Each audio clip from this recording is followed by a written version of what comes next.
Hey, my friends, Tony here. I attended a workshop last week. It was absolutely incredible. It was called the Powerful You Conference. It was in Los Angeles.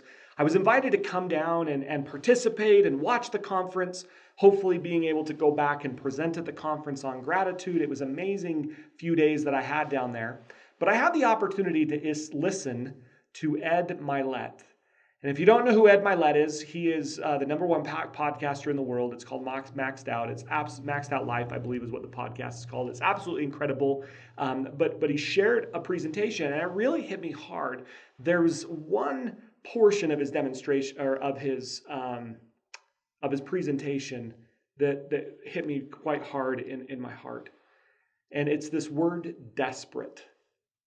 I want you to think about what desperate means to you. If we think of this word desperate, it can usually have a negative connotation.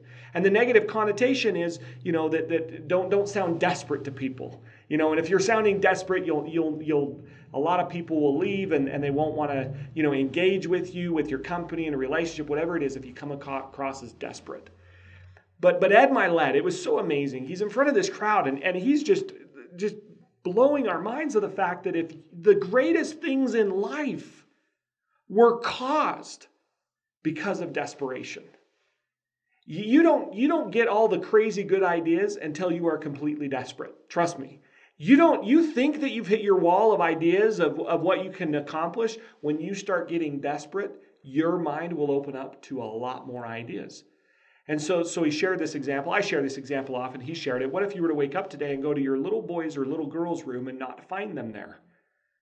How desperate would you get? And he shared it with something really funny. He said, when you go downstairs, do you check in the mirror to see how you look before you go outside to search for your daughter or your son? No, not in a desperate manner. You could care less what you look like. You're desperate. And the ideas that will come you'll start doing anything and everything to figure out where your son, where your daughter's at. Think about when you were dating your spouse. How desperate were you for that person to like you?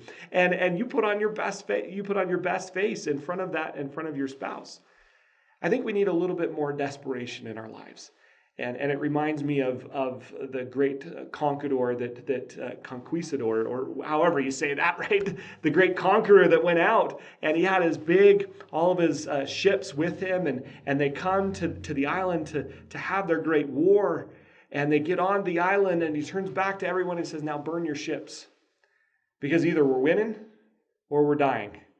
But we're not getting back on those ships. And so that in this self-development world, or personal development world, it's, have you burned your ships?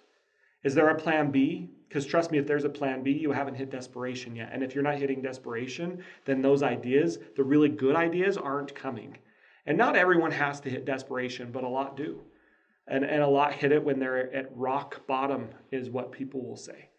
And so I just would ask you, what does desperate mean to you? And put a comment in. Let us know. What does desperate mean to you? I'd love to get your take on this. And I now believe that some of the greatest ideas in life come on the verge of desperation. So get a little bit desperate, not on the negative side, but get a little bit desperate on the positive side. Get out there and create some amazing ideas.